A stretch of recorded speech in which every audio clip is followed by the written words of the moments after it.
that it's like a particular investigation, but something that really stuck with me was there was a woman in the RCMP that worked. She's like a police uniformed police officer who is dedicated to financial crime most of her career. Um, and she was struggling a little bit. She was becoming an expert in cryptocurrency. And I think what she was getting kind of stuck up against was getting the support from her superiors who weren't quite convinced that cryptocurrency was going to be a big threat, or was going to stick around long. And I'm thinking, yeah, that's kind of how we felt about the internet back in the 90s. But uh, I noticed that she was struggling with it. Very intelligent, very well informed, really trying to make a difference. Was getting a name for herself too, like doing lots of like she was really well known across Canada, which was awesome.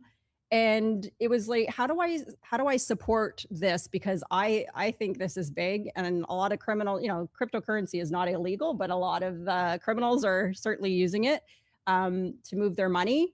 Even ATM, cryptocurrency ATM machines in Canada, we have the most per capita in the world, like something like over 4,000, I think, or more than that. I have the numbers, but a large amount of these ATM cryptocurrency machines. And I would say the majority of them are used for money laundering and to defraud people of money. Um, and so she was working on developing working with Crown prosecutors on the disclosure packages, how to do proper seizures. She was also working changing the criminal code, right, for how seizures are done, and how to, ensure that the police were able to get successful prosecutions, and working on a training program to ensure that police officers who were in the field that were going to be doing this work would have the ability and the skills and the education capabilities to do it properly.